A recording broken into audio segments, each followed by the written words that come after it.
Joining us today on the guest line, Congressman Trent Kelly, representative of Mississippi District 1. Good morning, Congressman. Good morning. Good to be on the show today. Thanks so much for coming on with us today. So, you're not in Washington, are you? I'm getting ready to go catch a plane and fly from Memphis to Charlotte, and then Charlotte to DCA, heading back this afternoon. Well, that's what I thought. I wasn't sure if you had left yet, but it appears you guys are scheduled to take up this HEROES Act that Ms. Pelosi is going to put on the floor tomorrow, correct? Yeah, name it a pretty name and call it something that it's not. And not only that, she's trying to get proxy voting where she's got that on the floor, too, that she failed to get through last time, but trying to take all the power away from the people and give it to herself.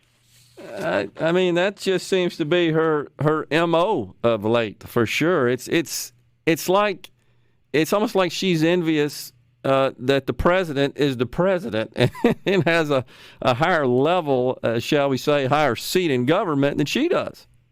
Well, I don't think this is anything new. If you remember, she passed Obamacare through going, we've got to pass it for you to read it. And so it's the same-o as far as I can see. She wants to usurp all the power to herself, write her nice little bills and give herself more power and shut the rest of America out. Unbelievable. So the bill is 1,815 pages. Have you had a chance to review any of that, or your staff? Yeah, we're looking at it, but it's dead on arrival. It's got things like funding Planned Parenthood. It's got things like funding sanctuary cities. It's funding direct payments to illegal immigrants. There's so many stoppers before you even get very deep into this bill. Well, do you think, though, that her members, her caucus, are on board with this? I think a lot of them are. I think she's reaching out to the progressive left. I think they don't think we're spending enough money in this $3 trillion. And then you've got the middle folks that I think are scared to rise up and vote against her because she can be pretty punitive if you don't go along with her ideas. Yeah. In other words, politics. Absolutely, politics. But she's a perfectionist at politics. She's been doing it a long, long time. Very, very shrewd vote counter and ruthless politician, I think, which makes probably for an effective Speaker of the House with respect to your caucus, for sure. Absolutely. One of the things included in the bill is still working to repeal the SALT limitation, the SALT deduction, that's state and local tax deduction, which our listeners probably know has a limit of $10,000 based on the Tax Cut and Jobs Act passed in 2017, the president's so-called tax cut. So still trying to get that through there, which primarily affects, frankly, the big blue states where state and local taxes, in particular property taxes, are off the chart. So she's essentially seeking tax cuts for the very people she says need to pay more money. It's the same-o. They try to paint themselves as a party of the poor and the working man, and they're just absolutely not. What they are is Hollywood elitists. They're rich people from New York and California. All this is said. They say one thing and they do another, and it's unbelievable that the mainstream media just buys into this lie and helps propagate it. It truly is incredible, and something else that's included are subsidies for the very people they attack as well in the healthcare industry, that being the health insurance organizations, and so they're looking at funding or providing subsidies to fund COBRA. COBRA is the program where if an employee is terminated or separates from their job, they have the option of continuing their health insurance for a period of time under COBRA. I think that rule's been around for over 20 years now, but she wants to subsidize that and help people continue to pay for that, which really is a subsidy to health insurance companies. It's amazing. And there's so many things going on there. You got Dr. Bright, who just got fired and was responsible for having a response to a pandemic who failed, and now he's saying we weren't prepared, which is a direct, should be a direct indictment of himself. You've got the unmasking where they illegally and then leaked this stuff. They had no reason to have access to it other than they wanted to. They weren't illegal in getting access, but the high list of names who had that, everybody surrounding the president where they're attacking political office. Let me tell you, some of the stuff they're doing is just flat out dirty. It's crazy. It's it shakes you to the core because it's kangarooish. It's just doesn't. It's Banana Republic stuff. Doesn't work. You can't. We've got. One of the things that bothers me the most is we've got to be safe in reopening, but we also can't use fear as a tool to win elections, which is what they're trying to do.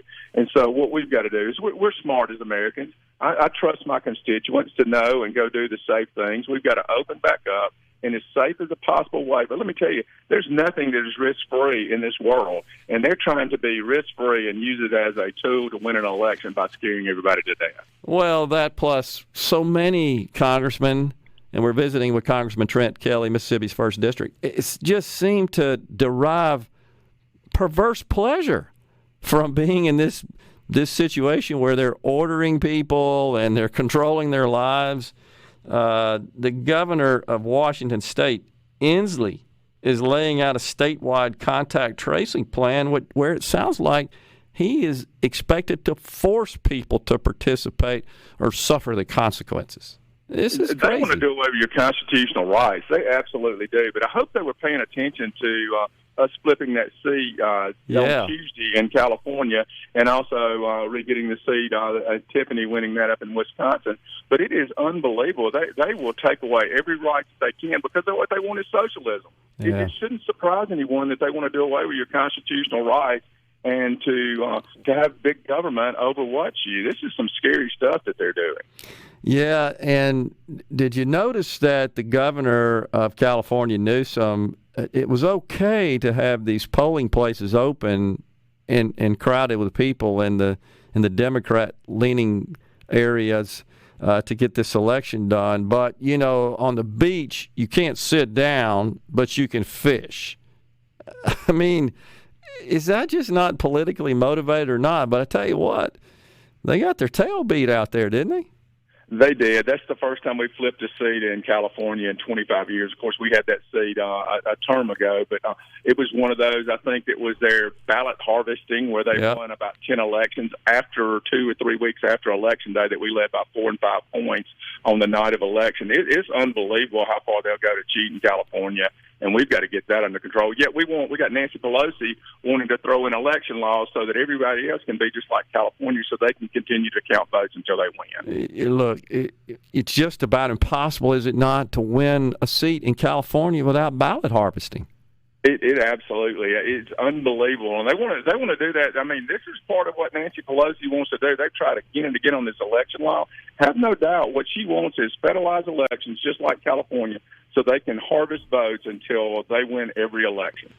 Do you think, though, that election, Congressman, is perhaps a bit of a harbinger, a telltale of what we might see in November? Do you think we could possibly flip the House? What do we need, 17 seats to do that, I think? I think we did, I think we need 17 or 19. I think it's 17 now. But it's going to be an uphill road. I mean, we need people to get out and vote. We need our folks here at home to look at races in these purple seats and get involved in those that we need to flip to win this thing back.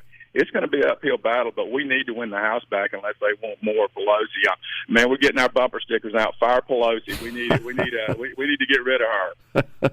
There's absolutely no doubt. It feels like it's a bit of an indicator, though. I mean, I don't know that we expected that. Now, we talked about this in our air last week. His opponent, her name escapes me, but she's the one, Rhino, you may recall, that said, the self-employed don't pay into Medicare and Social Security. That was his opponent in that race out there, which is just further indication of how clueless all these people are about that stuff. So, Congressman, can you stay on the line with us and talk a little bit more when we come back? Yeah, that'd be fine. That'd be great. Thank you for staying with us, Copy, and continuing with our guest, Congressman Trent Kelly, representing Mississippi's 1st District. So, Congressman, we've talked some about this HEROES Act, Nancy Pelosi, Democrat, $3 trillion wish list. Do you support any form of additional relief at this point, sir, or do you think we ought to sit tight for a while? Well, I think we can start looking and debating, which is part of the problem. You know, she won't even bring us back to debate, which is what all this proxy bill is. She wants all the power to herself to write it herself. But I think we can discuss it. I think there are some hits to our local and state governments in loss of revenue. They want to talk about, bailing out pension plans in New York. Well, I'm not interested in that, but I am interested in looking at, do we need to do something for our state and local government who have lost revenue? So I think Marco Rubio said that best. We need to look at lost revenues, not past bad practices, financial practices from big blue states. Yeah, because the president's made that very clear as well, is that he's got no interest. He's called out Illinois by name, which probably may have the worst balance sheet in the entire country of the 50 states, and certainly has, I think, the most underwater public pension systems. And that's just a function of, as you know, decades, frankly, of capitulation to unions and other special interests, where these guys get in office and they buy their way back into office just by continuing to ratchet up these defined benefit plan pensions, which are just breaking everybody. It is, but I do think we need to look at the lost revenues in places like Tupelo and Oxford Sure. and Jackson and Gulfport. We need to look at that, at lost revenues, but we don't need to. And then we've got to reopen the economy.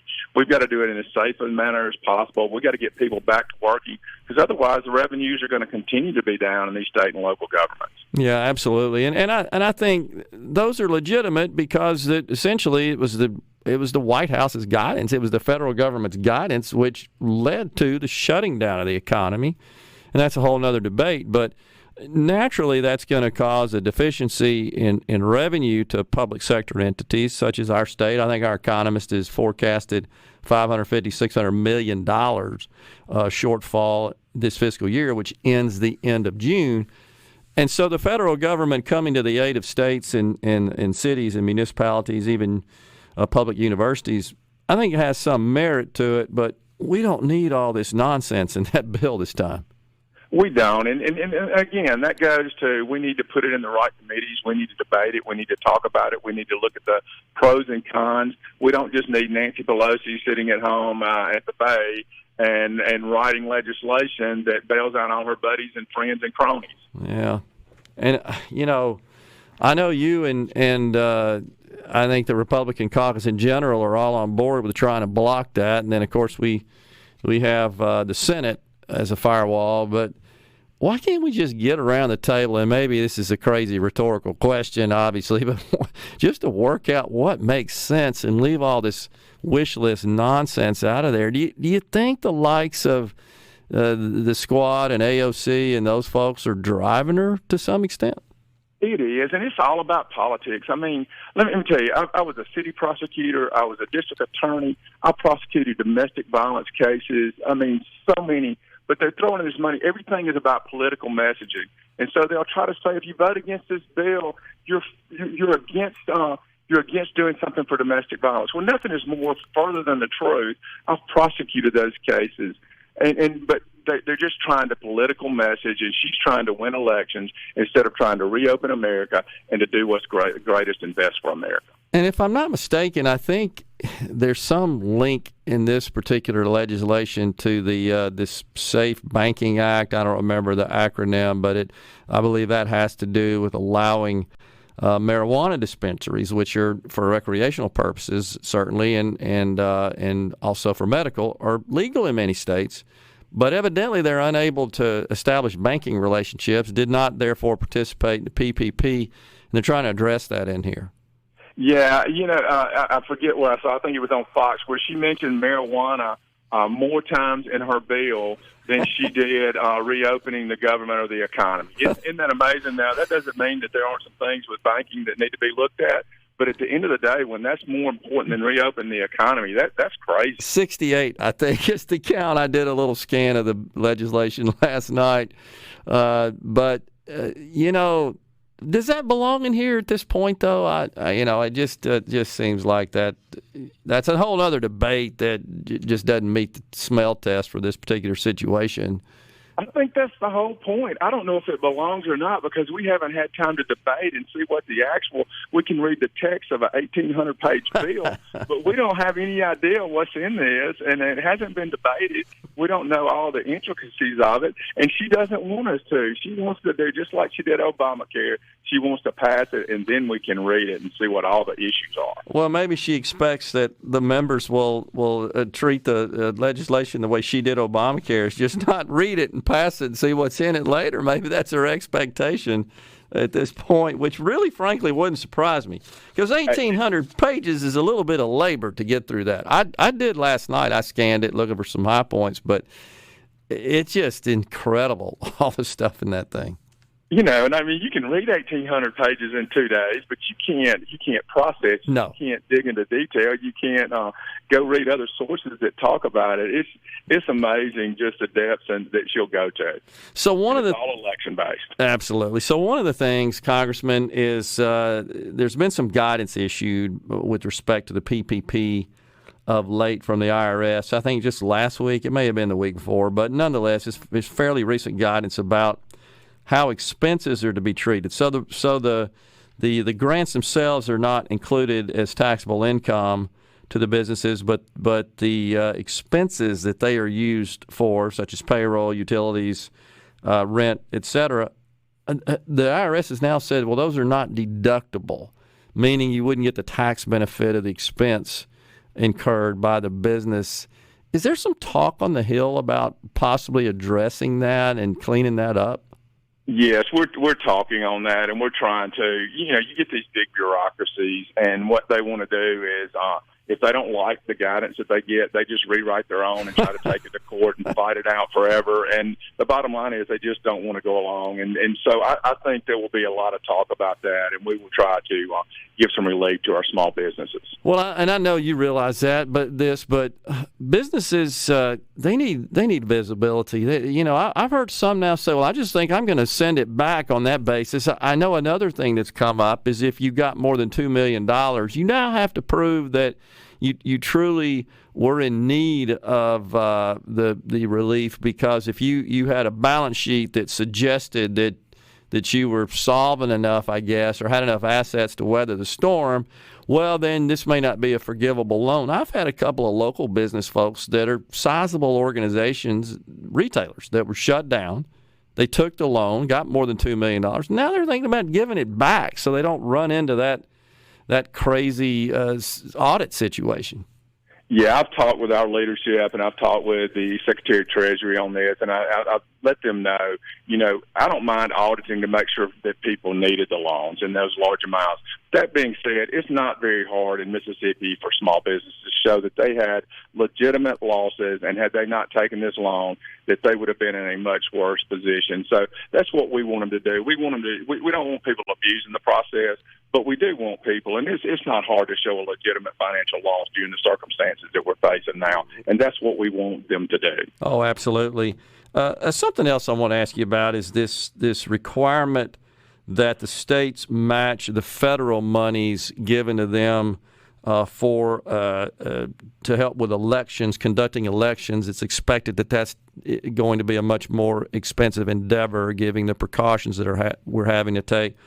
The federal government says, well, here's some money to deal with that, but by the way, you got to come up with 20%, states. For Mississippi, my understanding is that would be about $1 million. Do you think there's a possibility that might be adjusted, that state match might be adjusted? Are you familiar with that, sir?